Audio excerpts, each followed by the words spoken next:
Hi, I'm Tom and I talk about code. Welcome to another Rust live stream where today we're going to be working even more on my compiler for my programming language that I'm writing in Rust that runs on my virtual machine that I have also written in Rust. So today we're going to be doing a bit of a cleanup of how expressions work. We're going to be trying to get brackets. I think this is going to have a lot of hidden gotchas, but also maybe it's going to be really easy. This is either going to take 10 minutes or the entire stream. I don't think there's any in between. So we're going to try and get this working. And then if it turns out to be kind of easy as a stretch goal, we're going to reach into the wonderful, fantastically convoluted world of compiler errors. Because right now, when things go wrong with my compiler, it's not clear why. And I've got a theory about how we can make this better. But I'll start talking about this if we get to it. The focus of today is going to be brackets and expressions. Now, when it comes to brackets, the hard thing, I guess, is how complex these expressions can get and how deeply nested they are. X plus bracket ... and this bracket can contain a bracket and this bracket can contain a bracket, and then we bracket out.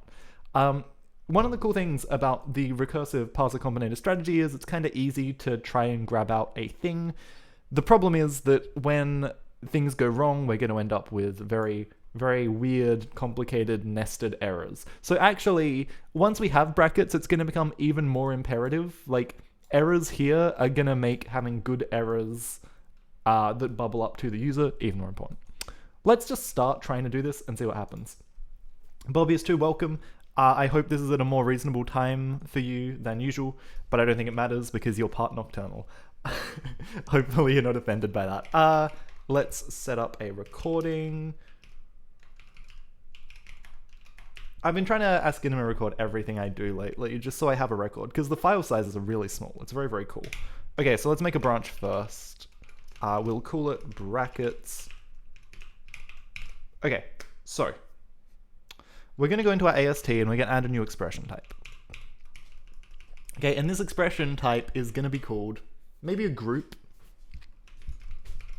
Like, it's kind of like a grouped expression, right? Like, within these brackets, we have a collection of things we have, I guess it's just an expression, right? A group of brackets just contains an expression in such a way that the inner expression is evaluated in full before the outer expression is. We do these things in to out. So let's call it a group, or maybe let's just call it a bracketed, and this is going to be a expression. So very similar type to a deref, actually, which is kind of funny, right? It's a thing that wraps an expression with some extra context. So we'll call it bracketed. And we need to be able to print this thing out. So we're going to copy what we have for deref, except we're going to bracketed E. And all we do is write out in brackets the expression. Excellent. Now my favorite thing to do here is build and see where the errors bubble up. And it just takes us right here. So what's the type of expression that is bracketed? It is the type of the expression inside the brackets. That's easy. That's easy. It's 8 a.m. You're only awake because you didn't sleep well. That's a good time to be awake. I have been sleeping weirder and weirder in the last month, and then a couple of nights ago I had really bad sleep and I pushed through and I went to bed at like 10:30, and now I'm on a regular sleep schedule again. I'm up before 9 a.m. for the first time in a month, which feels very good. Feels good. So all that this is, it's just an expression, right? It's just an expression. This feels wrong. I feel like I've missed something here. But I think this is okay, because does this actually confer? Have I missed something here? I feel like this type confers no actual information, but let's persist anyway. Bracket ed. It's an expression, and all this is literally this. It's the same thing, except we just return this out. It's just the type of whatever is in the brackets. Now this makes sense, right? This makes sense. Have I missed something? Is this all a bracket is? It just is a container for another expression? I guess that makes sense. I guess that does make sense. This was too simple. This was too simple. Let's get rid of the semicolon. What was the next error? Give us the next one. Okay, so how do we compile an expression? Now this is important, right? This is really important. As we compile it, we're going to walk through. So let's take this example, right? We're compiling this. Well, we hit this thing and we compile x. Let's draw it out again. Let's say x plus 5 times 3 times y, right? And then let's write x plus 5 times 3 times y, right? If we compile these, how are they different? So we would go along, we go left to right in a binary operation. We find a binary operation. This actually gets grouped like this, right? Natively. So it's x plus 5 times 3 times y. We don't have any kind of operator order of precedence here. It is literally just how the parser chunks them. So we don't have the concept of chaining operators, I guess, right? We don't have the concept of a plus, then a multiply, then a no. We just consume them very naively. So what does this look like? So it would be 3 times y, so it would be 15 times y plus x, which is actually how this shakes out. Which is, how you would... Okay, we need to put the addition in the middle for this to be interesting, right? We need to say 5 times x plus 3 times y. Because then it should be 5x plus 3y as opposed to what would happen, which would be, I think, right? If we're compiling it, we would see 5 times this, and that is x plus this. So it would be 5x plus 15y, essentially. Whereas we could bracket it like this: 5 times x plus 3 times y, in which case, as we compile this, we would compile the entire expression. Okay, this actually does make sense. This actually does make sense somehow. Bobius puts it well. The main value of a bracketed expression is precedence. That is very succinct and very, very good clarity on that expression. I'm giving a music lesson tomorrow, and I'm very scared that I'm going to have to explain things in very, very clear terms. I'm not always the best at that with music. I get very excited by music. All right. Let's do it. So, excuse me. I guess, yeah, this is the most trivial expression. Expression, bracketed. All this does is...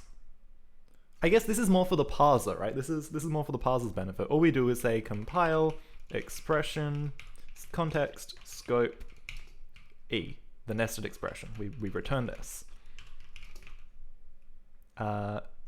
Expression, we have to deref it, which is kind of weird. This should be a ref to an expression, not an expression. Anyway, maybe not. Maybe that would create some weird loop. So that's cool. So that might work. I don't know. I've got this weird feeling that it's not going to be this simple. Either way, the parser is where this was always going to be hardest. Because we're going to have expression. Let's go pub fn expression bracketed. I guess even this isn't that complicated, right? It's just like any expression. Like any expression. This one is, we'll skip white space, and then it's wrapped in brackets and expression.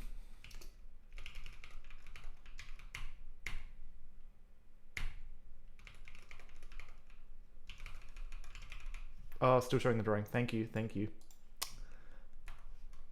Wait, how much of that? Okay, no, that's okay. I don't think that was all of my code. That's annoying. That's like just late enough into the stream that I don't want to restart everything. I've just written enough code that's annoying. Compiling a bracketed expression is just compiling an expression, right? It's just a recursive call. Easy. Okay. Is this it? Does this work? Where in the precedence does this go? Let's put it at the bottom. And this probably builds. Yeah. Okay, well, let's write a test. Let's write a couple of tests. Let's write a lot of tests, because test.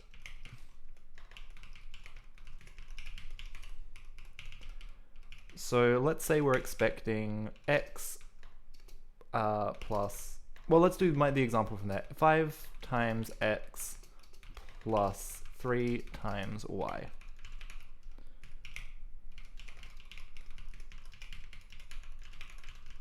And see what happens.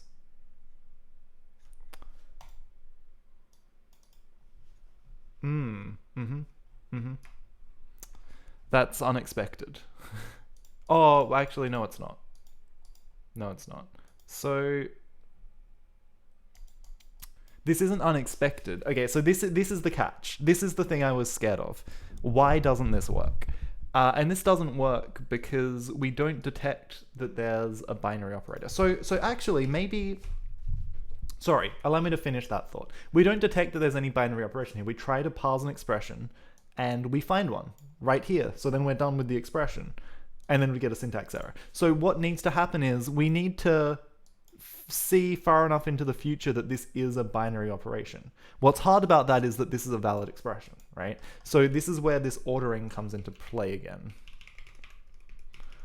Where is our expression function? It's the one with everything. It's just called expression. I don't know why I've done it quite like this. Oh, and I'm only doing it on the left-hand side as well. We have to do this after the binary operation. Now, that kind of was before. Let's see. I'm going to get the same error here. Yeah. Left, right. Now, why is it like this? Why are there no brackets? Same problem as, but using the assignment as the test. No, this one isn't though, right? I'm actually using the right parser this time. Oh, you're absolutely right. What am I doing? How have I done this twice? Okay, well, annoyingly, it's the same problem. So I think whatever was happening, I think my reasoning might have still been okay, even though the wrong thing was actually running in the test. I can't believe I did that twice. I can't believe you've spotted that same thing for me twice. Thank you. That's miserable. So wait. 5 times x. All it finds, trying to parse this whole expression, is 5 times x. But why? That doesn't make any sense.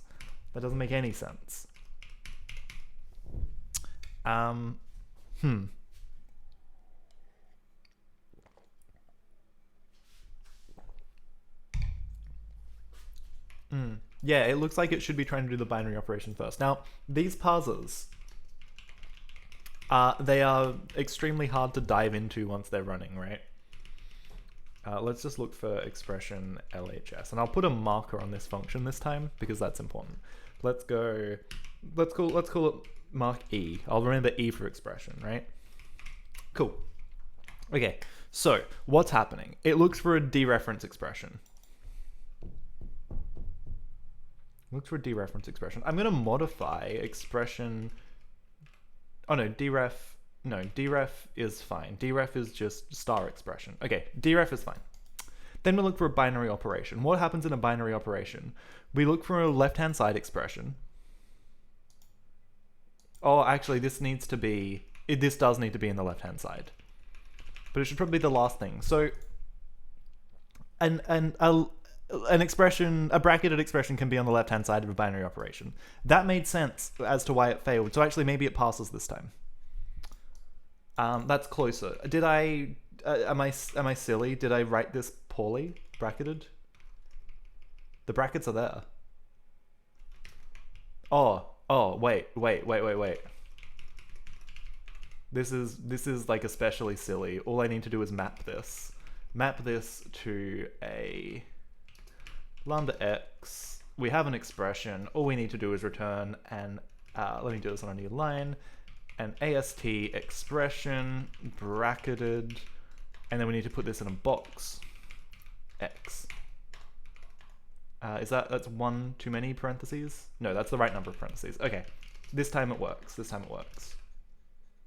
Beautiful.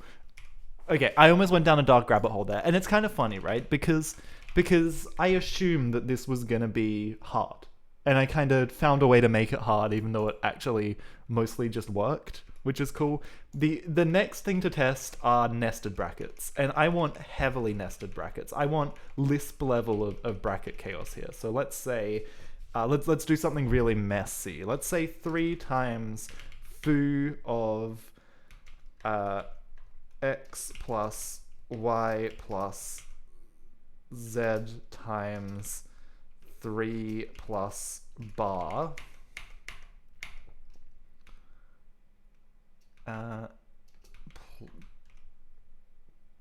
plus 18.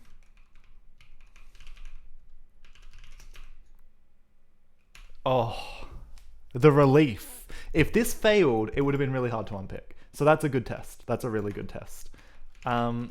That's a really good test. For anyone who's coming into this at this point, I guess, just a quick note is that I have different, because of how binary operations work, because of how binops parse, you have to separate out the left-hand side and the right-hand side, because if the left-hand side of a binary operation can be another binary operation, you'll get stuck in an eternal loop. So having a left-hand side that can't be another binary operation just kind of fixes that.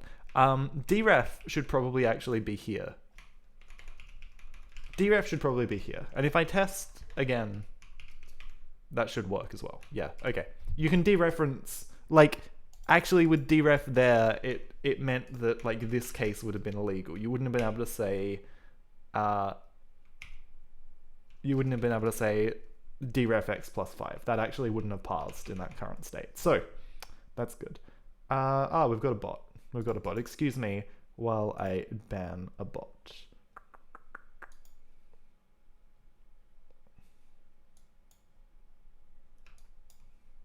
Get rid of them.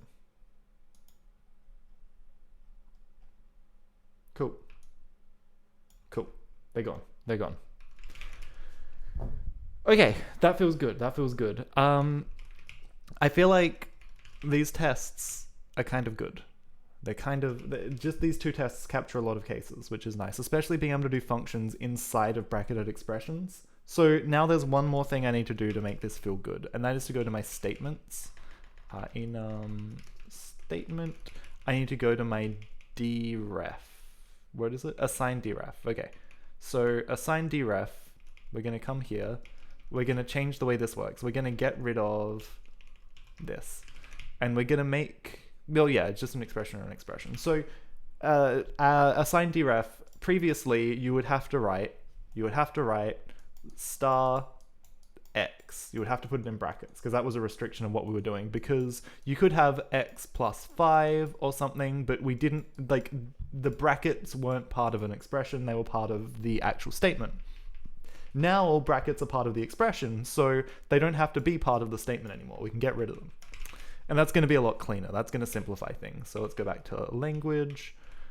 Let's go to assign deref. And we're just going to get rid of the wrapped part of this. We're just going to go to an expression.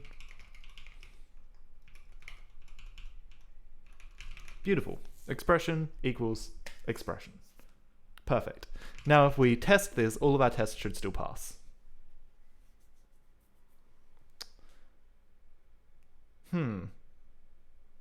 Okay. Subtle failure. Subtle unexpected failure. This is good. Alright. Context. Expected expression. So somehow this is no longer an expression. We changed something else, and this is no longer an expression.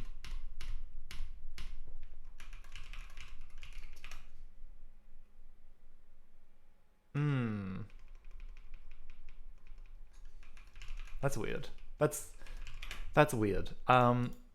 Especially because we changed a statement, right? Like, how does a statement change this? We're only touching expression.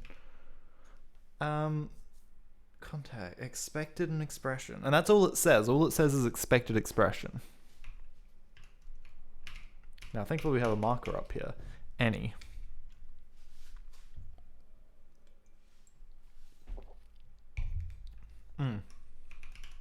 Now, for some reason, I wrote a combinator. I wrote a combinator for this. The combinator's called any with any collector, and this is really what we should be using here. Because these actually report errors up, these bubble errors up. So any collect and this is like an any, except instead of just throwing away all the errors, it collects them, it puts them in a list, and then we can view them. And so instead of passing this an error, we just have to map at the end. Cool, so this is now kind of like this. Require. Now, we don't need the require either. I don't think. Any collect, yeah, we don't need a require. We run it with the input. We map the error into a parse error that we say is an expression, and we return that out. Cool. Now this is going to at least give us something. It's not going to give us everything because the left-hand side part is actually not doing this either. But let's at least see what this says. Let's see what this says. Errors, none, LHS, expected expression LHS. Expected expression left-hand side. Okay, so this is cool. This is cool. Let's do the same thing. Let's make it an any collect. Again, this is just a nice abstraction that I built that lets me actually collect errors. Run input map.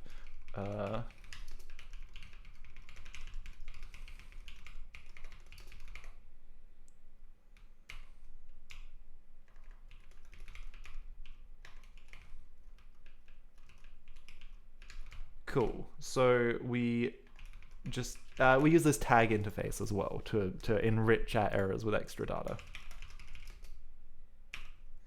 Now this is a much heftier error. This is, oh boy. Okay, so what's going on? What's going on? Errors, parse error. Context here, kind errors, context, tag, car failed predicate. Okay, so we don't get, we get an open, yeah, so we don't get a number. This is hard as well because these all don't actually tell me what parse they're part of. So let's maybe do it. Literal int, repeat. This gives a lit int. So we can kind of do this, right? I think. No? Oh, yep, that's not in the right place. We need to call this with an input, and then we say map v.tag.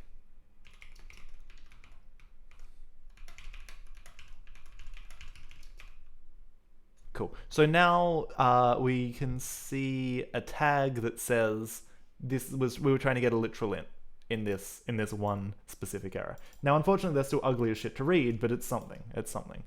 And we can do this for everything. We can do this for everything. Map v.tag lit car. And most of these aren't going to be that interesting. Map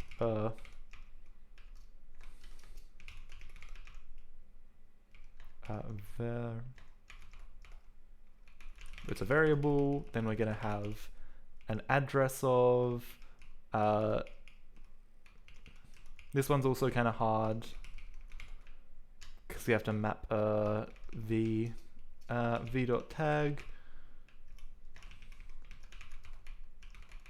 This is a really bad way of doing errors. I'm on the cusp of replacing this with something better.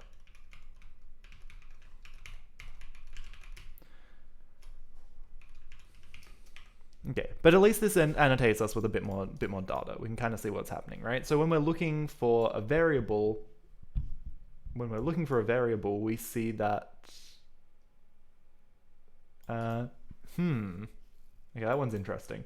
When we're looking for a variable, we see that from the start of this block of characters, we find. Oh, I already lost this. Holy crap. When we're looking for a variable, we fail our character predicate because we were looking for we found an open parentheses, we're looking for something alphabetic. Right, this is not a variable name because it starts with the wrong kind of thing. This parser error, we're saying, we're saying that we have an unbalanced number of closing parentheses, which is very interesting. Because it appears that I deleted one of my parentheses somehow. And now it passes. Huh. See, this is like a little bit of annotation of your tests. Actually made that a lot easier to read. And while this is a bit jank, these tags are really, really awful. They're just random characters that I decided represented what this error means. At some point, I can replace this with a more structured type and get a better diagnostic out of it. And this list, right, I can split this list out. Dealing with this list is going to be really hard. And this actually segues so well. And I kind of said this at the start of the stream, right? Once we have errors parsing stuff like this, these errors are going to be so much more important. So, is it time to talk about errors? Does this work? Are we content? Can we write nested bracketed expressions? Let me write a test case. Oh yeah, there's this. Let me make a new test file. Let's call it test2.code. And let's say int main. Let's make a main function. What we're going to do is let x equal 5 and let int y equal 7. And we're going to say, actually this shouldn't be a test.code test. This should be a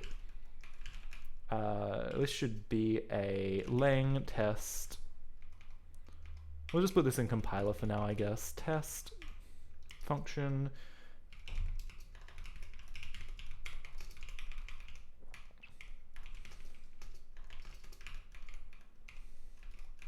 Oops. Wrong clipboard. Excellent. That's going to bite me one day. I'm going to paste something weird into Vim one day. Let VM equal run program test unwrap. And then we want... Well, we haven't decided what this is actually doing yet. Get register A. Cool. So what are we doing? X, Y... Let's return 5 times x plus 2 times y, which is 25 plus 14, which is 39. Is that right? 2, 5, yeah, 39.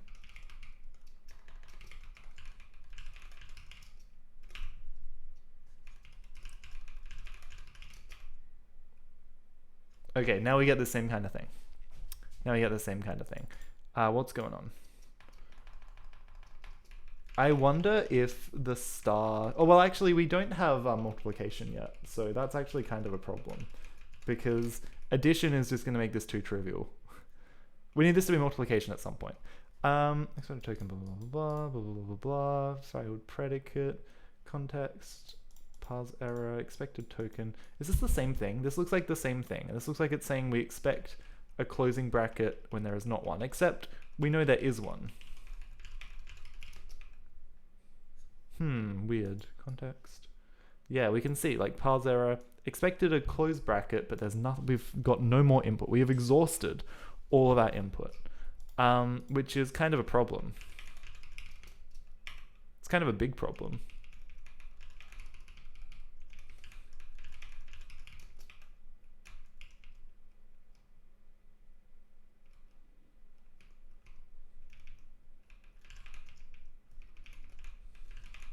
Have I done something really silly? Is it just this? Everything else is okay, right? It's just this one new test. Have I done something weird? Main, int, no, return.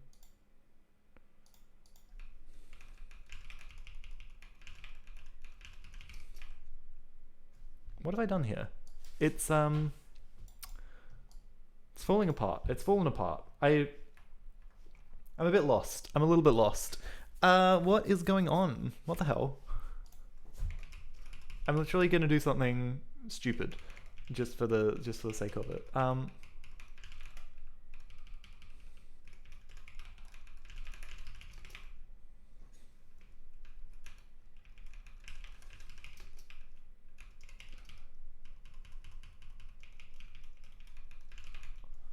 What have I done that's different here? Like, let me get rid of this test, right? Does another test fails? Oh, okay.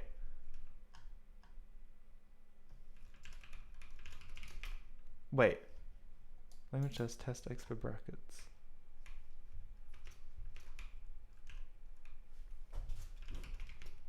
Am I going crazy?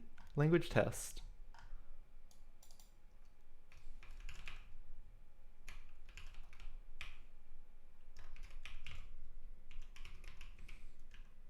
Oh, wait, language test. Sorry, it was this again, and it's because I forgot to put that bracket back. Okay, hold on. You can tell it's been a long day. There we go. Okay, that's better. Now it's just a good old-fashioned something else symbol. I don't know, some other problem. Actually, what is this? Expert brackets panicked. Just make sure.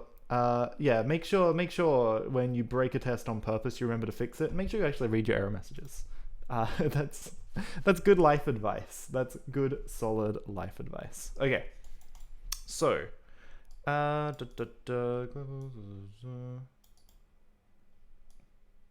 what's this saying? Undefined variable, undefined b. Oh yeah, because we don't have b. Okay, so let's do a thing. Let's do what we did before. Let int x equal 5, 7, whatever, y equal 2. To do, make this better with multiplication. I guess I could probably use function calls to do something weird. I don't know. Let's just return 5 plus x plus 2 plus y. And it's not 39 anymore. It's 12 plus 4, which is 16. Yeah, cool. God, it's very stressful having to do spot maths. Very, very stressful. But yeah, so I'm pretty happy the brackets work. That feels good. Once we can actually put multiplication in here, yeah, that would be better. Reading error is famously something everyone does. Thank you. I should add hardware multiplication, shouldn't I? I was trying to do some stuff with the virtual screen. I was at a friend's house today, and I wrote my own multiplication subroutine. Like you know, let's write a test for it. Actually, this is kind of a good test. Function. Soft multiply. We'll copy and paste because copy and paste is good. So it's like int mult. Also, this should be an int main. Int a, int b. Just like a really stupid multiplication algorithm. You can do a better one. Let's say let int. We'll have a counter and we'll have an out, and then we'll say while c is less than b, out plus equals, so we don't have that, do we? Out equals out plus a, c equals c plus 1, right? Something like that, and then you return out. And our main, if we like multiply 7 and 8, you should get 56. Except I forgot some syntax. C less than B, yeah? Yeah, cool, okay. Something like that, right? I did that. And it's really stupid, and I don't recommend it. Now, let's add lang source. We'll just lang, I guess. Add expr brackets. Cool. That feels good. Let's do something I haven't done for a while. Whoa.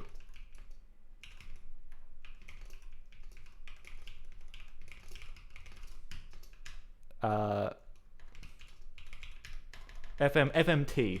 Lol. That's a big commit. That's a really big commit. Rip history. That's so dumb. I need to get in the habit of doing that a lot more often. Now let's do the other fun one. This is gonna yell at me. This is only gonna find like a million things wrong. Okay. Yeah, I've seen this one before. I don't want to do this. I don't mind it being a silly tuple. Maybe it should be a type. I don't know. I guess you could call it a type. I guess I could call this like a memory record or something, right? Oh, I guess that makes sense. I guess that makes sense. Type memory record equals, what was it? It's a tuple, it's a usize, and it's a ref cell. What is it? Ref cell box dyn addressable. That's right. Box dyn. And let's move it closer to where that actually is. Vec of. It probably has to be pub as well, right? Whoa, memory record.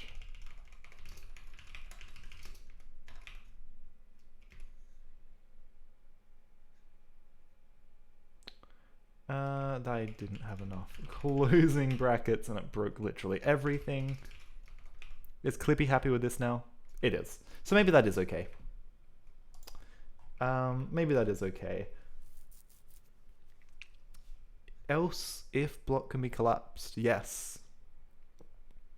Yeah, this can be collapsed, can't it? Okay, hold on, let's think about this. So else if we can, it's literally just one block higher. Else.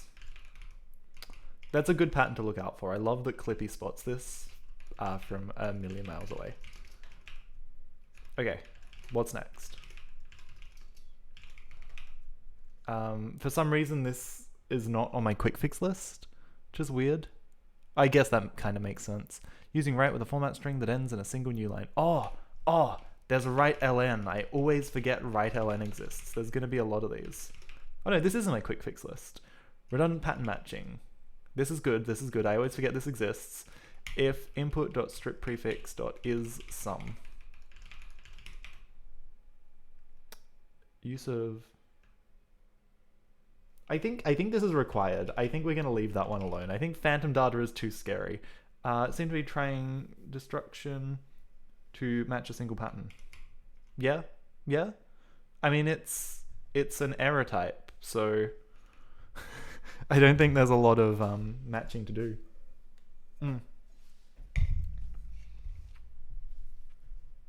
Okay, so we can do this. We can do this differently. We can say item.run.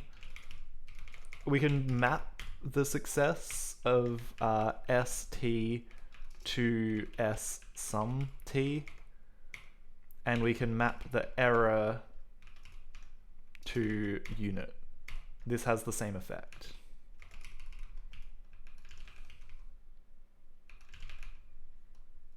What happens to the error?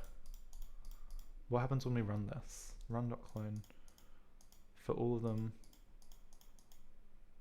Oh, return. Oh, the return.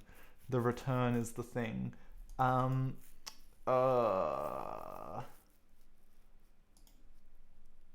okay, wait. If let okay st equal item run. That makes way more sense. Yeah. Clippy's always right. All at once is this. This makes way more sense. This is way clearer to our intention as well. Match is hard. Match is really hard because there's almost certainly a smarter way to do this, like probably without a for loop even, but match doesn't, in my opinion, convey intention quite as... I love match statements, but in this case we're saying if this is okay, then return it with some slight modification. You could even like map here, right? You could say st ssumT, right? But I'm not sure if this is any clearer. Okay x return okay x. I think that's less clear. Neat idea though. Next, back to phantom data. That's not good. Length comparison to 1, less than 1. What does this say? Length comparison to 1 is empty. Oh yeah, if it's less than 1, yeah, if out dot is empty. That's funny. You can see what I was thinking, but yeah, it is if is empty. Beautiful. Redundant closure. Can I do this? Can I? I've been wanting to do this, right? I thought this was okay. Oh, it is okay. Oh. Redundant closure. That's really fun. Basically, having everything be an expression makes Rust have some neat ways to compress stuff. It really does. It makes some very lean code if you are prepared to do that. For some reason, like there's more, but it drops off of the quick fix list for some reason. We're going to do another write ln, which is right next to my previous write ln. But let's just jump ahead and do it here as well. All right. Phantom data, just piss off. I don't care. Useless conversion into same type. So can I do that? I can do that. I'm coercing it. Oh wait, I lose my quick fix list when I build. That makes sense. That makes a lot of sense actually. So we're gonna skip the phantom datas. I should actually read that error. Next time I'm gonna read that error. So let's call this TT. Yeah, this is good. This is really good. Write ln.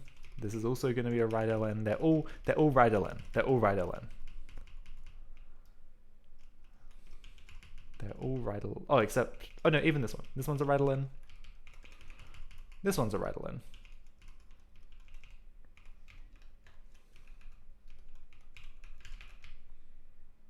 And this one's a write ln. They're all write lns. I don't want to find and replace because I'm not that confident they're all write lns. But they're all write lns. I also, the fact that I need to clean up the /ns just makes it harder to... I should have cn'd, I forgot. I forgot what I was doing. Okay, register, clone on register which implements the copy trait. So can I do, is it this? I think it's that. Reg clone, I just want to do that. Yeah, that's good. That's good stuff. Oh, that's the good stuff. Okay, I'm going to read it this time. I'm going to read it. Remove this call to default. What does that mean? What does that mean? How do I remove this call to default? Do I just not have it? Do I just say... Oh, it's a phantom. It's a unit struct. So maybe I literally just do not need the word default. Oh, okay. I've been converted. I've been converted to unit structs. Right, LNF, good evening. Thank you. Welcome, Cricket. Very thematic, very thematic. All right. If let else looks like matches to me. It wants me to match. It wants me to match. It's ugly though. Match is ugly here. Match self.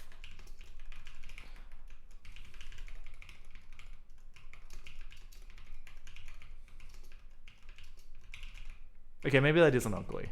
Maybe that actually does look cleaner. I will admit that might actually be cleaner. I know when I'm beaten. What does this say? Expression creates a reference which is immediately dereferenced by the compiler.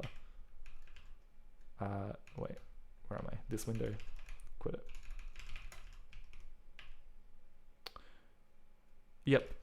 If CTX would get is some better than pattern matching. Same thing here. It's literally exactly the same thing here. Is some.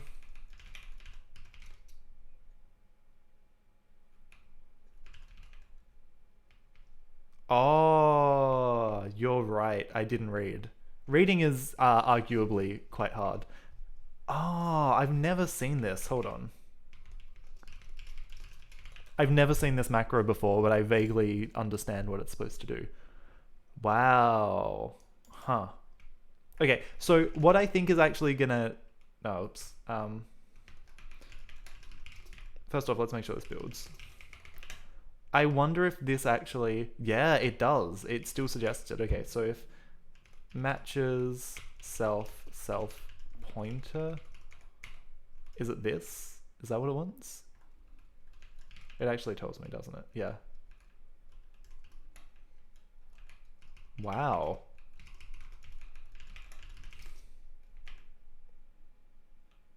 I didn't mean to make tea then, that slowed things down. Nice, okay, so what have we got? Name is some. Contains key, whoa. CTX symbols. Contains key. That's very cool, that's very, very cool. We're gonna have the same thing here, right? Contains key. These suggestions are just top tier. Already done it, mate. Already done it.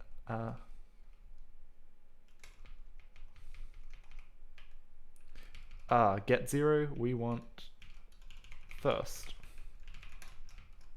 I'm gonna leave this in split mode because I think I need to read. You missed the suggestion part of that last clippy. I missed the suggestion part of this suggestion. which is good. Okay, get rid of this. Get rid of this. Just make sure this still builds, because some of these references, I swear when I wrote this, that reference was necessary. I swear. Rust is gaslighting me. Wait, no way, that's it, that's everything. Our code quality is immaculate. Our formatting, sorry, cargo FMT.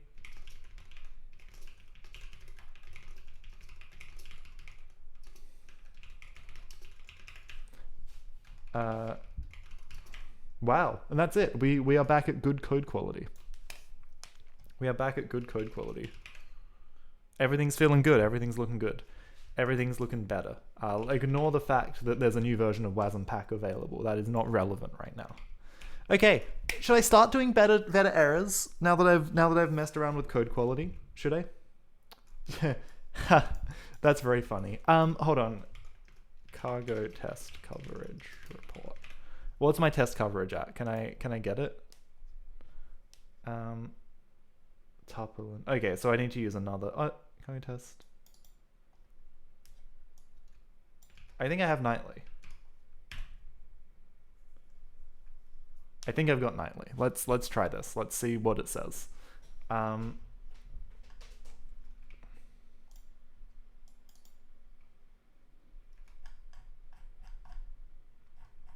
guessing this doesn't just like print it as a nice number.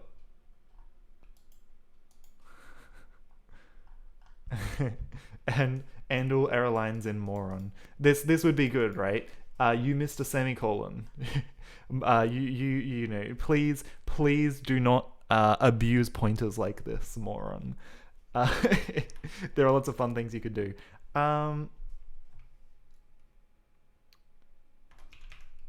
Oh, whoa, there they are. Okay.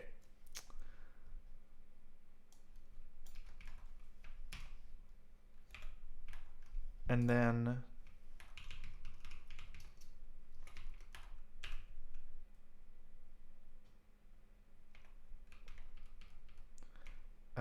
report.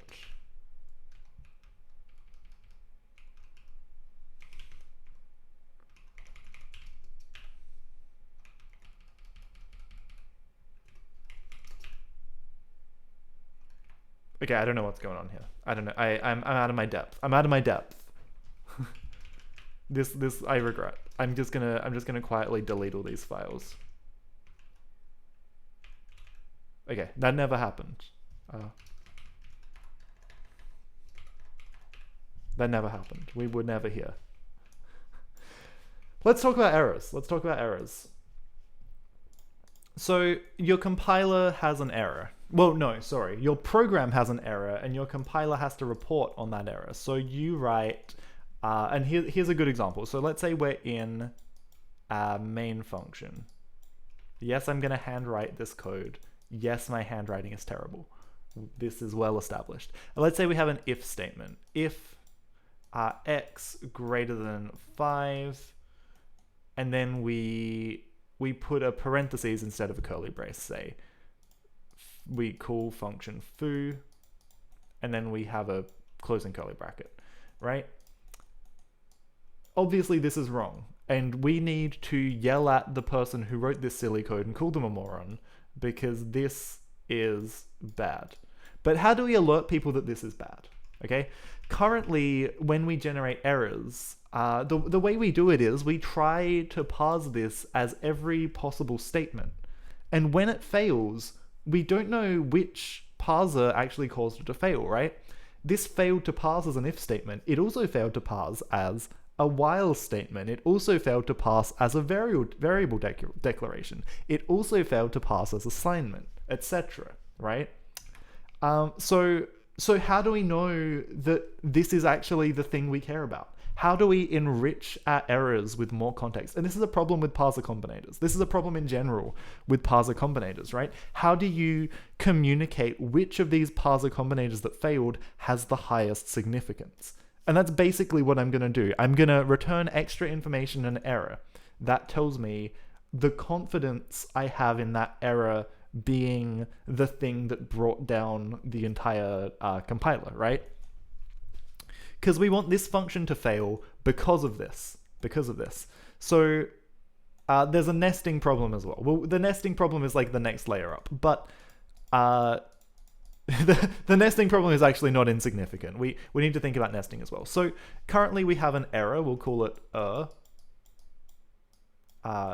and what we need to have is a confidence,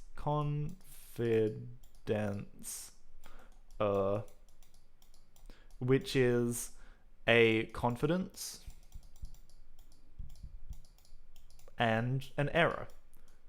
When we get a list of these errors, we decide which one is relevant based on the highest confidence, right? So if we're in an if statement, if we've seen if, we know we're in an if statement. We have very high confidence that whatever's gone wrong, they were trying to write an if statement. If we see while, we should know, hey, there's a problem with this while statement. I don't know how to parse this as a while statement. Don't show the error about trying to parse this as a variable declaration or an if statement, because that doesn't make any sense at all. That's my goal. I'm just gonna quickly send a text.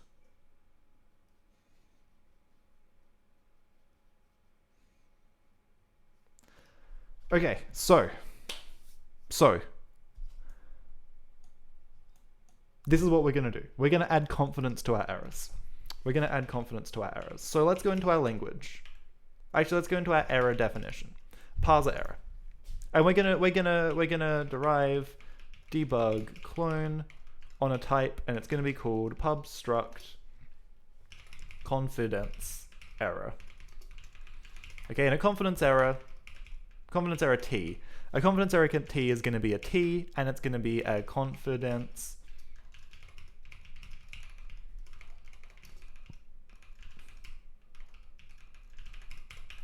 it's going to have a T and a confidence, and are we going to impl it? I guess we're going to impl it, because we'll say from, I think we have to say impl, do we have to say impl? Oh my gosh, I'm not showing the code. Every time I do this.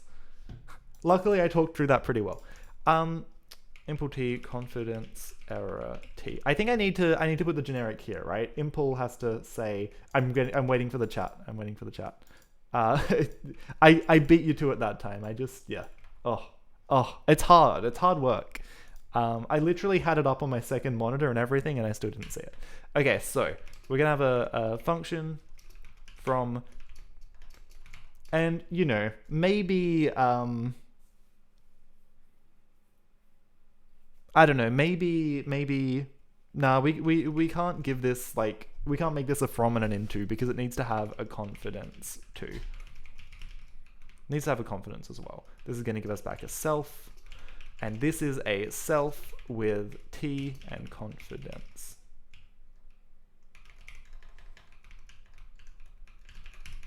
Excellent.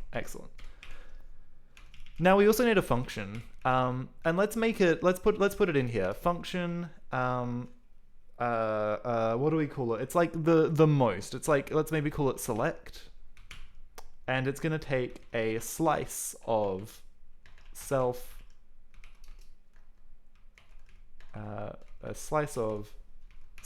that's gonna be called options, I guess, and it's gonna give us back a self, the one error with the most confidence. Okay, so let's define this confidence thing, because that's kind of important. Derive, debug, clone, copy. We're going to need partial EQ here as well, and partial ord. I think it's called partial ord. I don't think it's a full ordering. I think that has a different thing. Confidence. Okay, and we're going to have 3 levels of confidence. We're going to have low confidence, we're going to have medium confidence, and we're going to have high confidence. Okay? And I just need to double check how this works, because I think it's based on order. Rust derive.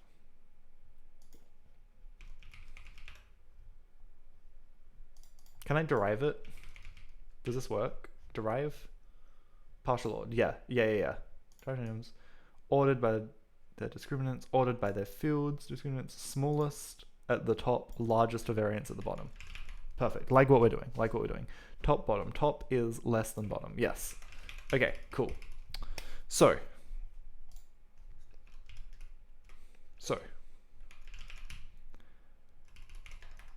let's let candidate equal. Now this derives clone. Maybe T should be clonable.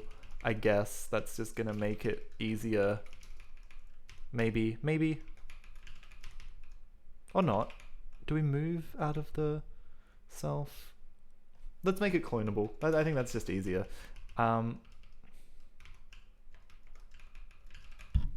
Let's say our candidate's going to be the first thing, then we're going to loop over all the options. Again, we can probably do this with something clever, right? We can probably fold this.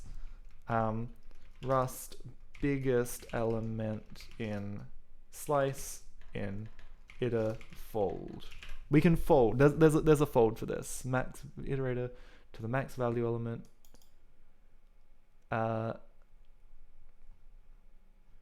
Increase the iterator. Fold AB a.max. Okay, so maybe we can actually just maybe we can just do this. Options.iter.fold AB, and we say A greater than B, so whichever one's bigger, whichever one has higher confidence. And is that it? I think that's it. Oh, we need the base case as well, which is going to be options 0.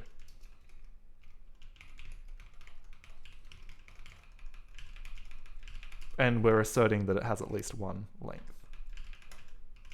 This doesn't build. There's a problem with this. I don't know what the problem is, but there's a problem with it. There's a problem. What have we got? AB, no implementation for bool confidence error. AB, a.max b, fold. What's the function? What's fold? Hold on. What is fold? Rust fold. What is fold? Fold. F takes a B and a self item and gives us back a B. So initial value in an accumulator. That's not, yeah, hold on.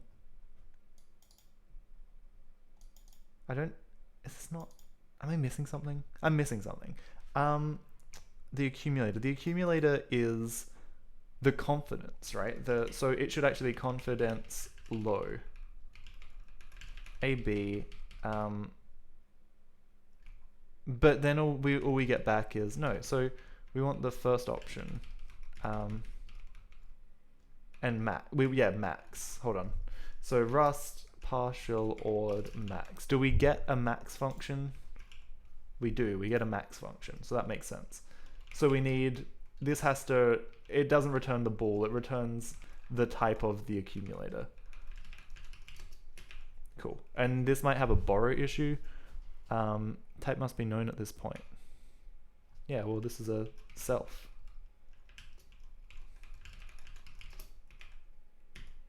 Right? Method max not found for the struct because it doesn't satisfy ord. Can I derive ord?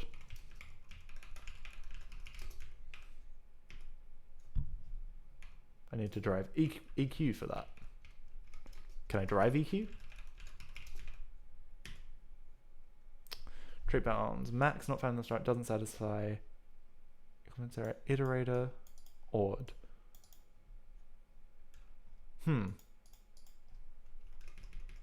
Let's try doing the simple thing here. Let's try doing the stupid thing first before I commit to anything else. If A greater than B, then A else B. Right, whichever one's bigger.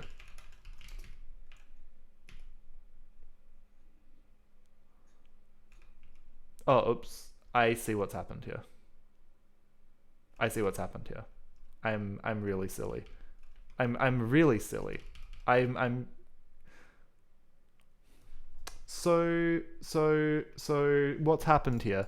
I'm trying to compare these, but I want to compare these. And what I actually want is to impl partial ord for confidence error, where I just compare these, right? I order them based on their confidence. That will actually work. That will actually work. A, B, A dot max, B. This will actually work once I implement partial ord and maybe ord as well. Partial ord. So what is this partial ord trait? This is the one we need.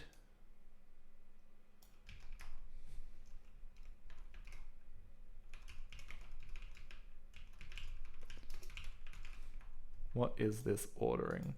Other partial ord, partial EQ. We have, oh crap, do I have to derive partial EQ as well? Oh, do I have to do it? Do I have to do it? I don't know if I can derive it, right? Because unless I say that T is also partial EQ, which I could do. I guess I can do that.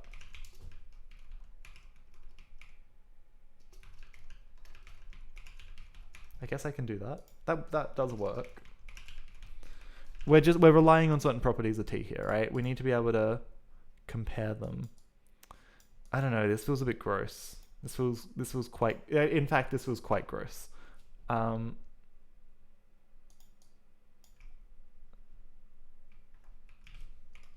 Wait, or is this backwards? Is this saying that you need to be partially equal to be partially ordered, or is that saying you get partial EQ if you get partial ord? Because that kind of, it could imply it, right? It kind of implies it. Option ordering. Okay, anyway, let's try it. Let's try this. Let's try doing this. Other self.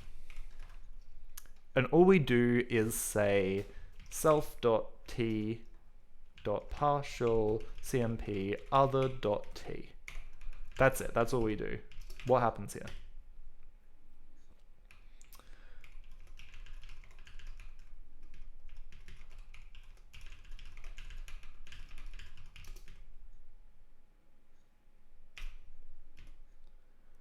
Implement for confidence error t.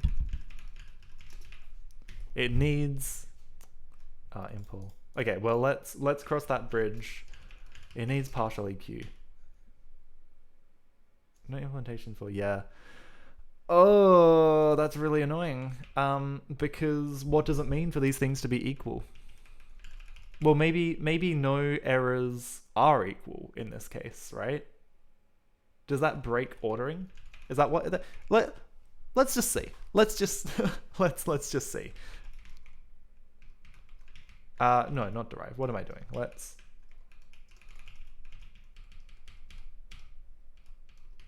partial EQ. Let's just always return false, right? No, they're not equal. Partial EQ. Required this. Oops. I'm dropping L's everywhere. EQ false. And other is going to be self. Okay, well this is better. This is better. Trying to recreate an example of a confusing compiler error from C++ book you read.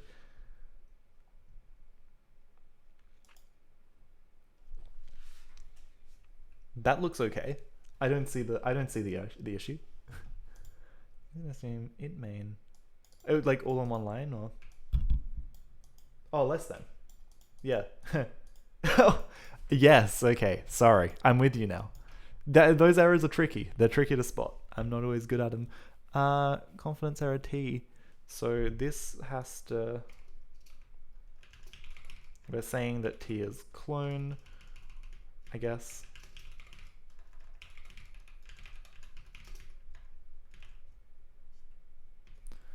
Other self, others not used. Yeah, that's fine. Okay. Method cannot be called on T due to unsatisfied trait bounds. Now we're getting into the meat and potatoes. Except that I did this wrong. I meant confidence. I literally, I called it on the wrong field. Okay, here we go. Expected a ref. You get a ref.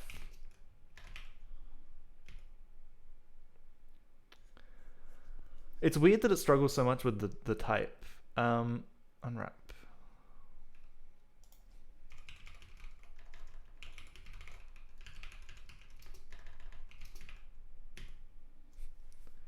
Okay. Odd. So max requires odd. Now odd is stricter. But that's okay. It requires there to be an ordering for everything, and that's fine because this is odd, so we can do this. Right? Partial CMP might not actually give you an ordering. It's an option. But this is just CMP, and this, because confidence is ordered, we can do that. Now, equal has to be implemented as well, and we're going to do the same thing. Can we implement? So hold on. So if partial EQ uses equal,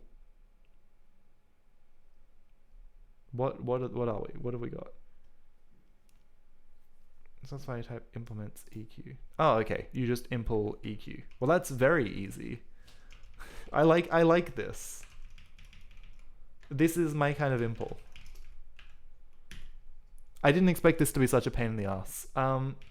This is just an ordering. There's no option here. Here we go. And now this has to clone. This is the worst thing I've ever done. This is literally the worst thing I've ever done. B. Oh. This is so bad. This is, for things that can't copy, this is so bad. But that works, I guess. That EQ is just a marker. So EQ is just saying that partial EQ abides by extra rules. That's cool. That makes sense. That's fine.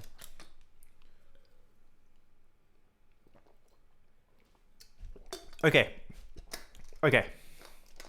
So that was a rabbit hole of trying to order things and use fold. And honestly, not using fold is probably easier. Not using fold is probably easier. Maybe a for loop is just better. Or I work out how to make these references. The problem is that max doesn't appear to work with things that are references. So that's kind of funny. I think after all that, I'm going to try writing a for loop because I don't want to clone all over the place. I think that's kind of shit. I think that sucks. That makes me really unhappy. I mean, this is our error case, so it doesn't matter if it performs like shit, but this is still just dirty. So, you know, to all those heroes in the YouTube comments who are leaving really good suggestions for good Rust style, unpick this one. help me unpick this and get this to a better place, because I like this one-liner, but I can't clone everywhere. And a copy isn't a solution either. Copy isn't the right answer. I need to be able to do this with references. So I guess, can I say if a... Hold on. Can I say if a.confidence greater than b.confidence, then a otherwise b? I can probably do that, right? But that's basically the same thing. That's the same amount of copying. Yeah, it gives us a reference, right? Because the accumulator isn't a reference because it isn't a reference here because we clone it. Here we can make them both references. giving this, so let's give this a type. Let's call this a confidence error t.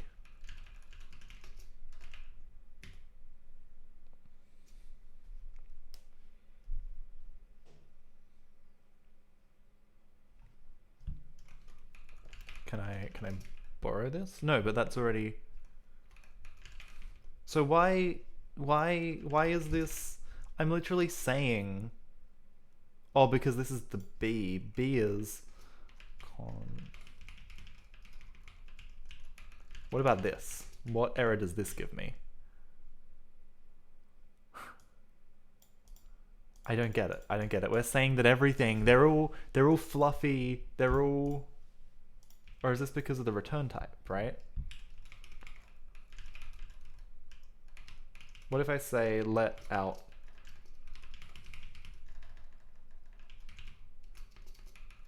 Also, yeah, I should be saying self instead of the full shebang. Ref self. Then.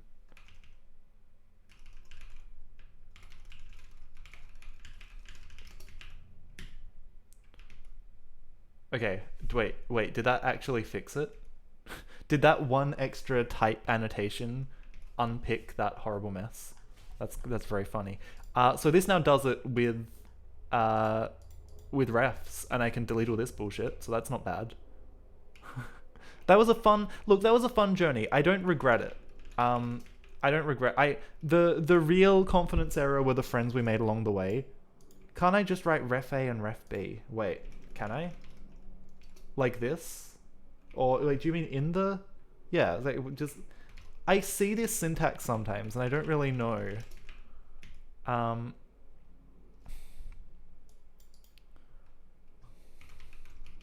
This doesn't work. Data move. Yeah, okay. So for some reason, no. And I think the reason no is I don't want, like, if I do that, that means that the type is confidence error t, but I'm taking a reference. What I want to say is that the type I'm actually accumulating, like the accumulator in the fold, is a reference to self.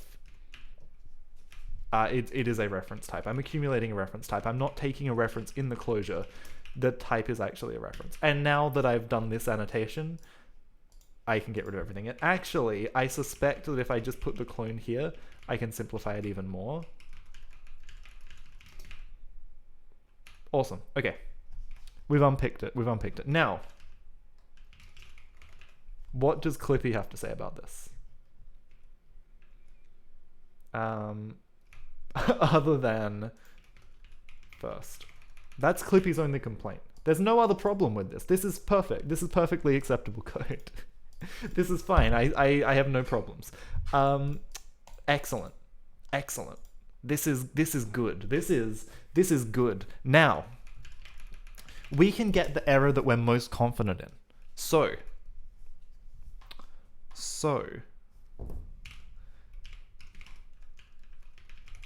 if we look at any collect the thing it returns is a vec of errors, right? That's it. That's all it does. It's just a vec of errors. So we can turn this, we can make these things all return confidence errors instead of other errors.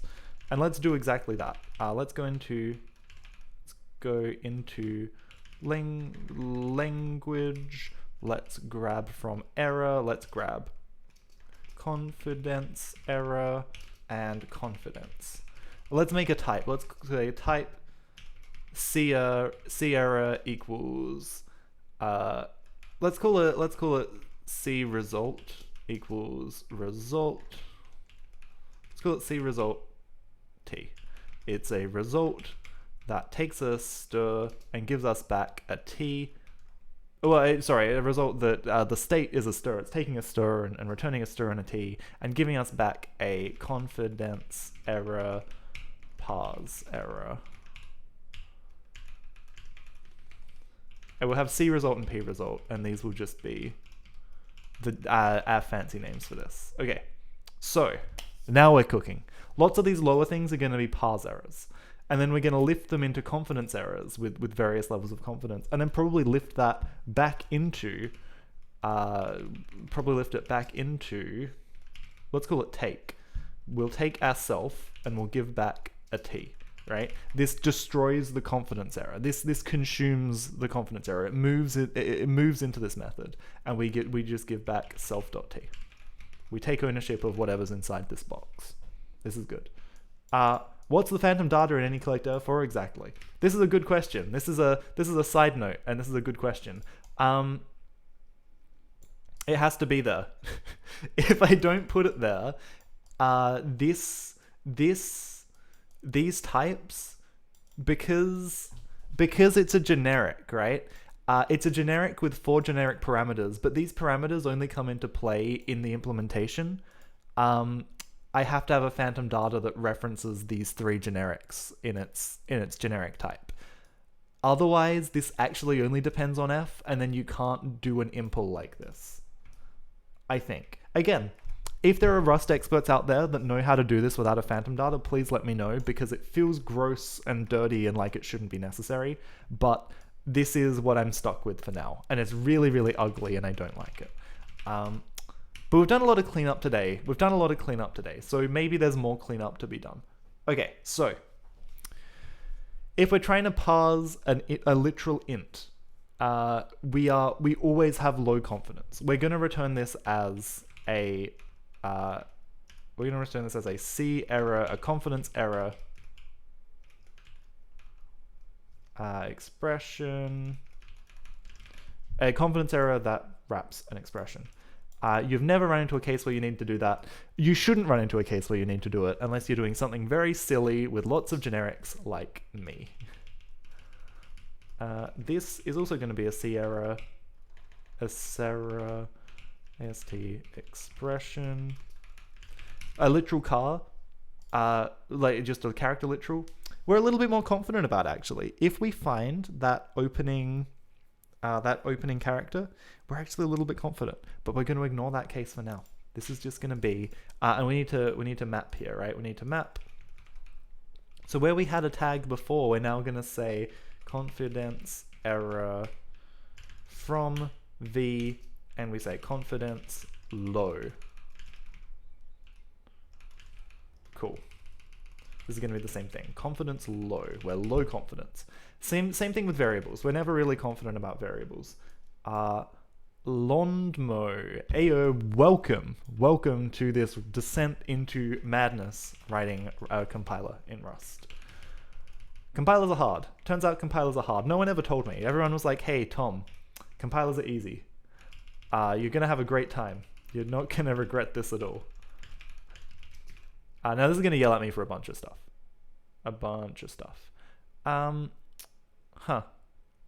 Weird that we need a named lifetime parameter for this now, but not before.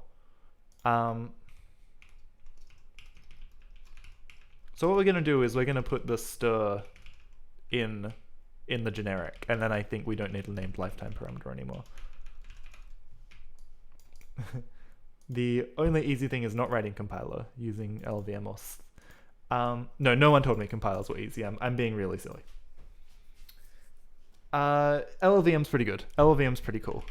I like LLVM. The problem is I'm writing this for my own virtual machine, so I kind of have to build everything from the ground up. There's no easy way out. Okay, so this is going to yell at me for different stuff. C error, not found in the scope. C result. Yeah, that makes sense, doesn't it?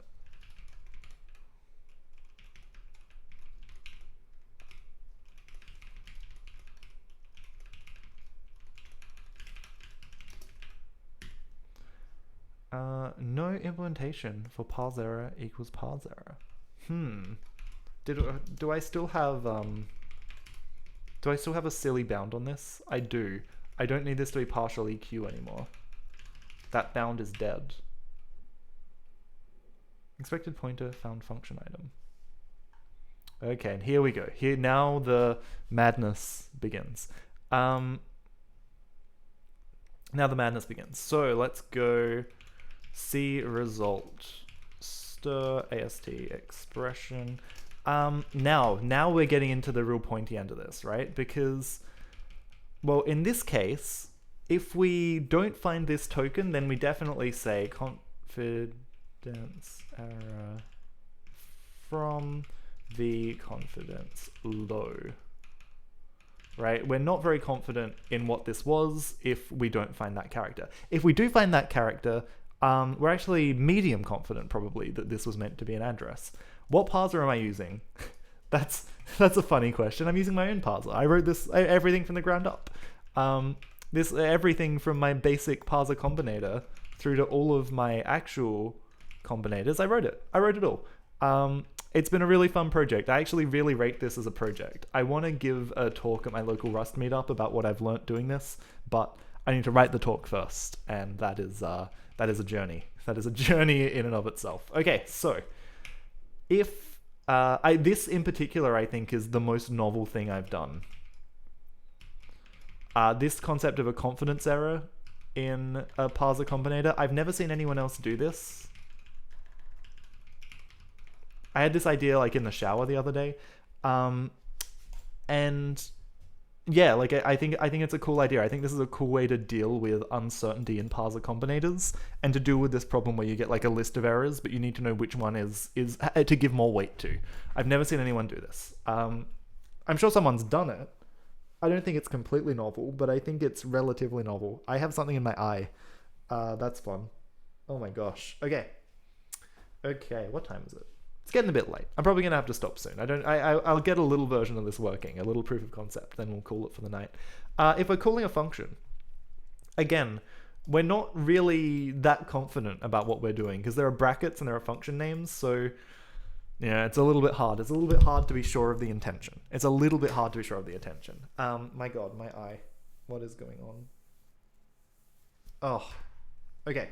So let's map this error into something.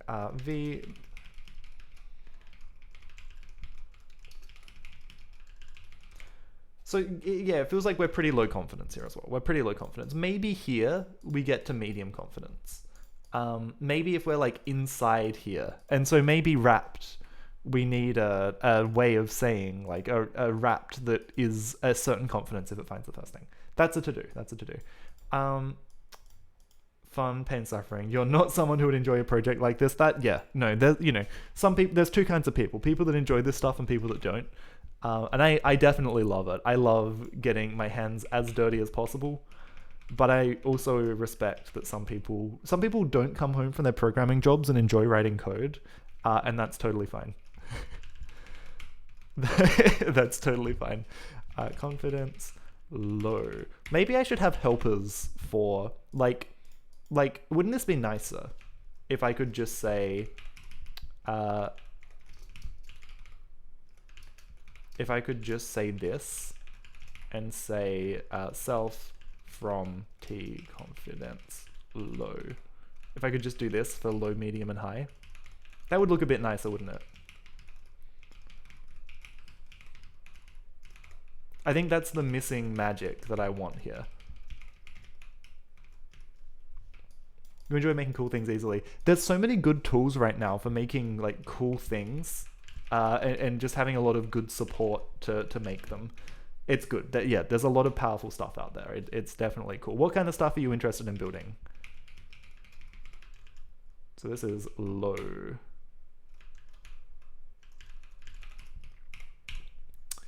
But if we find this star, maybe we're map confidence error medium.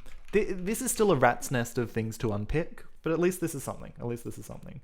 But yeah, no, I always love hearing what people stopping by my stream are working on, because the kind of people that click my stream, they tend to they tend to be doing interesting things. I think it's usually how it goes. Which I love. I love that, cool weirdos come and watch me write weird code. Let's grab this.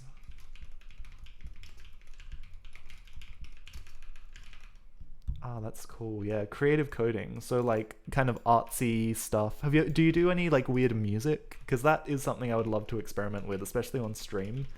My background is classical music, and so I would love to do it. I'm gonna click this link. I'm gonna quickly get distracted and click this link, even though it's getting late. This looks really cool. Holy shit. Holy shit. This is so good. Wow.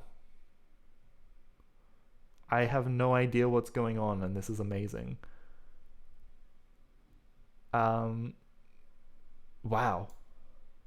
So what is this? Is this just a canvas, or is this like WebGL? It must be WebGL to be doing this much, right? Like you can't just do this with Canvas. You can't do that much copying. But yeah, so you're just like, you're taking the canvas and you're drawing it. This is simple. You're drawing it into like a million smaller canvases. It's like a fractal, right? That's really cool. Thank you for sharing that. I love it. I really love that. It made my GPU go or made my fans kick off, which is also good. Okay, so that's okay. Expression bracketed, that is also okay. We're as confident about this as we are the overall expression in the brackets. Binop can just be a result, that is fine. But here we want to say once we've found a binary op, so here where map confidence error low confidence, because this is C result. Here we are also confidence error low. But here, I actually think once we've found a binary operator, we can be a bit confidence error high, even, maybe. We can tweak these, right? These are like heuristics we can tweak. That's cool. That's fun. This is a C result. Okay, so we collect a list of errors, and then we want to say confidence error. We're going to say confidence error select. Right, we have a list of errors, and we want to pick, except we're going to have to do this. Cool. Okay, now this is just going to return a result because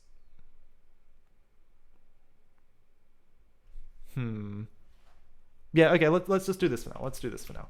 I think statements probably would have been a better place to start, but that's okay. That is okay. So we're going to confidence error select dot take. Right, we're going to take whatever comes out and give that back as our error. Okay, and there's a couple of problems here. Expected confidence error, parse error, because of this. Confidence error, parse error is not confidence. Yeah, oh, right, of course. So we need to say map confidence error low. That's what I forgot. We need to map everywhere. Everywhere's mapping. Everyone's getting a map. You're getting a map.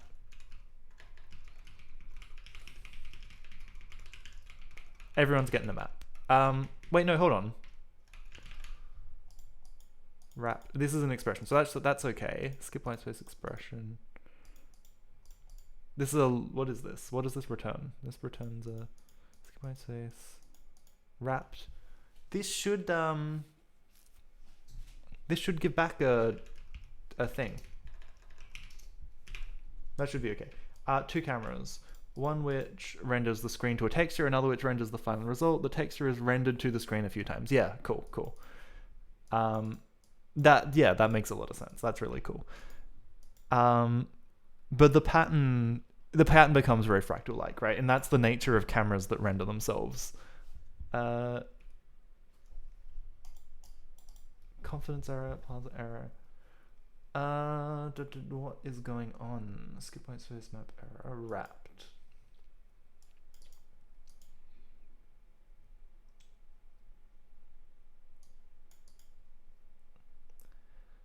This has type wrapped.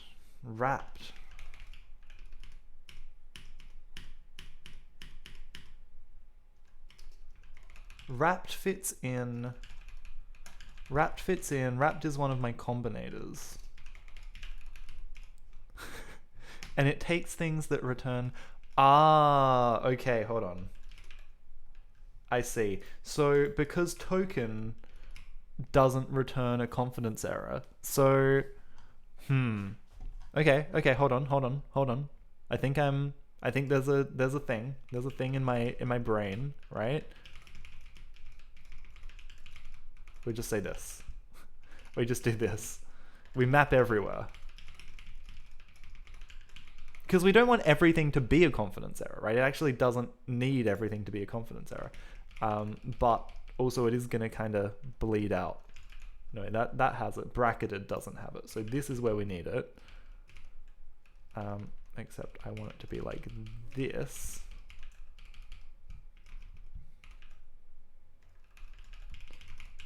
So map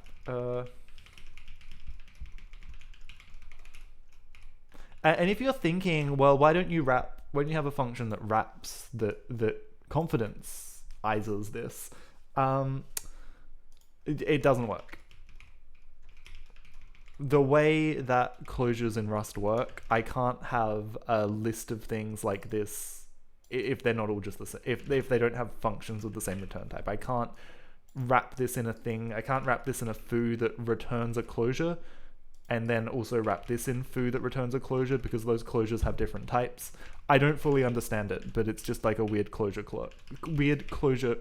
Speech is hard. Okay, token.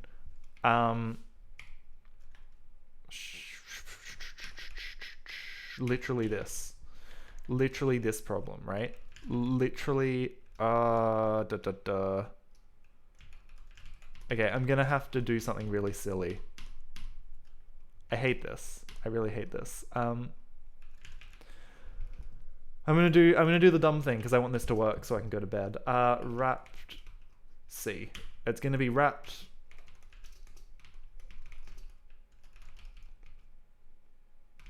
It's gonna be wrapped, but it's gonna take a confidence.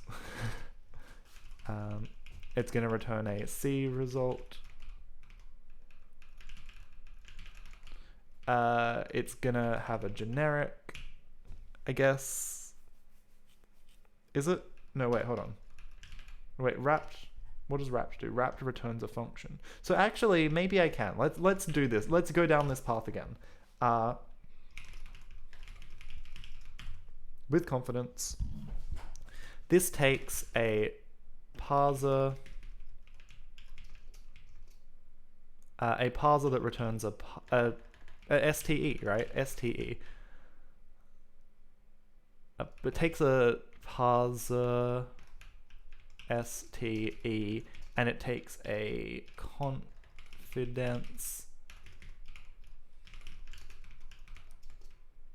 and it gives us back a parser ST confidence error E, right? So what it does is move input.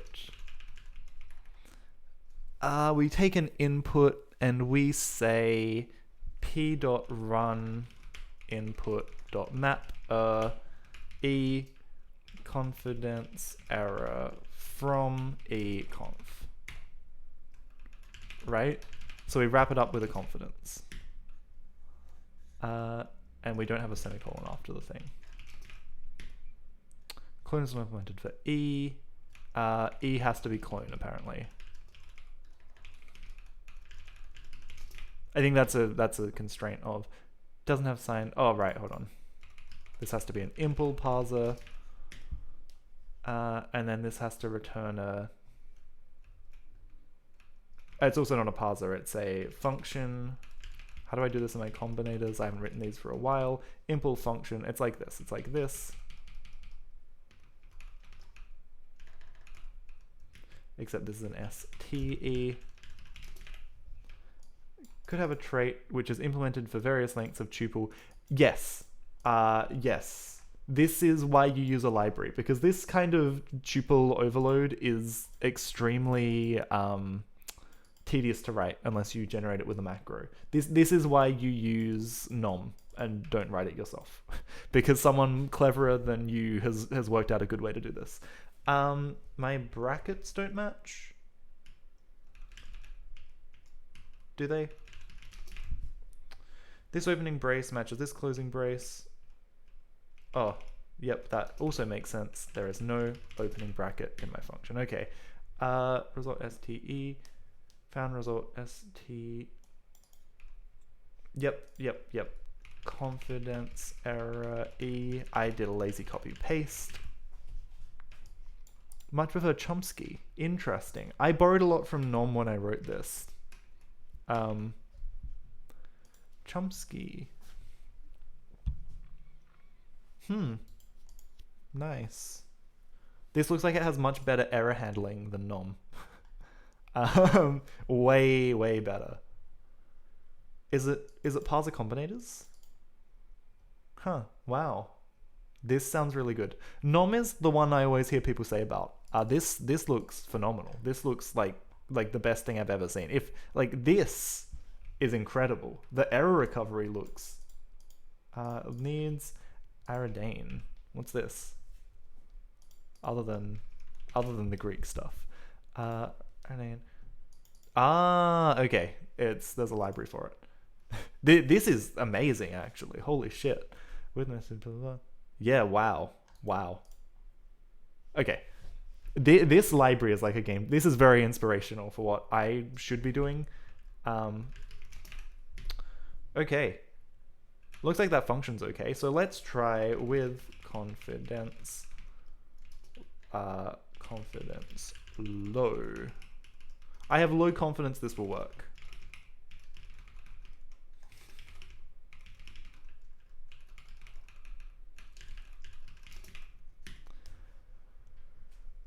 Maybe this works.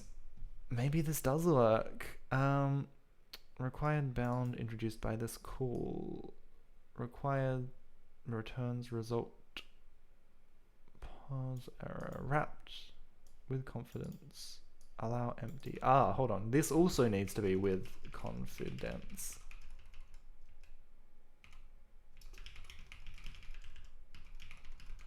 Or maybe this is medium confidence. Okay, does this maybe this works. Whoa.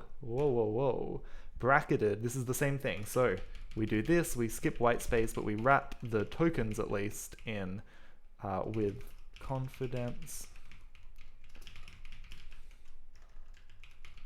Confidence low. Is that enough brackets? It is. With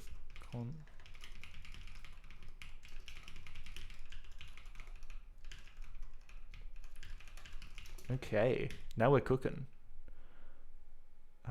Expression returns the wrong thing, but it shouldn't. It should return a C result. A croissant, if you will. It's like a croissant, but more meaningful types. Oh no, yeah, Actually, maybe we don't take this and let this bubble up. Maybe we do let this bubble up, turn this into a result, and then let's wrap this for now because that's actually easier.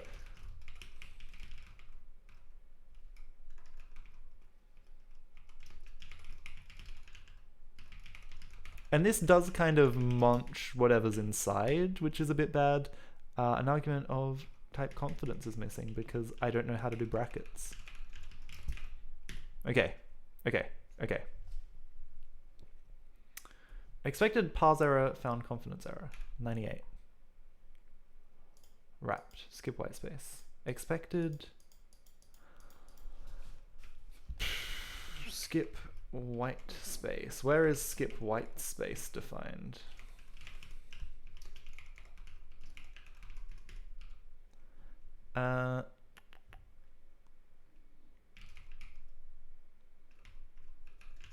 That's okay.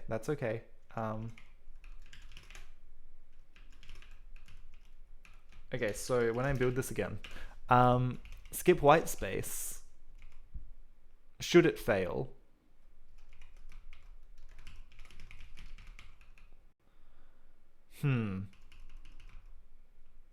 let's just, so what is your thing end? confidence low. I feel like I'm just overriding lots of good data here.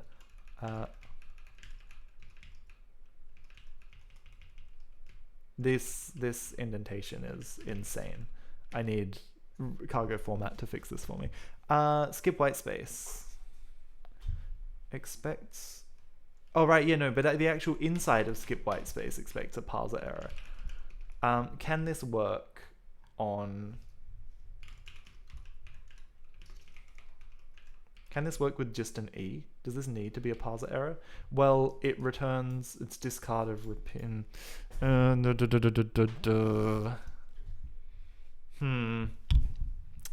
Skip white space is literally everywhere. Do I turn everything into a confidence error? That's one option. That's one option.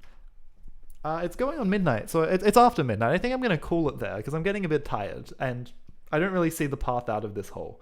It would be nice to be able to skip white space without having these error types. Maybe I just have one error type. Maybe I do just make everything a confidence error and accept that overhead. That would work. That would work. Maybe. Maybe I make a confidence error have a default, which is low confidence. Like, maybe it's something like that. I don't know. Confidence 100% is the correct case. Yeah, like, it doesn't sound bad, does it? It really doesn't. Okay, well, I'll think about that. That would simplify a few things if I only had one error type, because it would no longer need to be a container type. This, like, I could simplify all this. That would be okay. So that's something to think about. I still like the idea of confidence and the actual parse error, and especially, the parse error kind, like the big dumb enum, being separate types. Like, I want to keep this as separate as possible from everything else. The idea of which error has precedence shouldn't really factor into what the details of the error are. But anyway, that's neither here nor there. That's all stuff for me to ponder and think about. Also, the more places I have confidence errors, the more chances I have to mulch what the nested errors confidence was, I think. But I need a way for them to, like, bubble up, I guess. Maybe. Anyway, there's a lot to think about. I guess they bubble up anyway. Okay, anyway. Whoa, that's a deep rabbit hole. Let's throw a couple of people off on a raid. If anyone has any suggestions for channels, doing anything cool that we can watch. Always looking for cool channels. Otherwise, it's been a wonderful stream, and thank you very much for everyone who's been tuning in. We will just get this raid going, and then I'll be heading off to bed. So yeah, hope everyone's having a wonderful day. Hope everyone has been enjoying the show. We continue to find weird, unexpected road bumps. Warm-up programming. This guy has eyes on his microphone. That's pretty legit. I want something fun, right? I want something fun to watch. So someone doing weird game dev.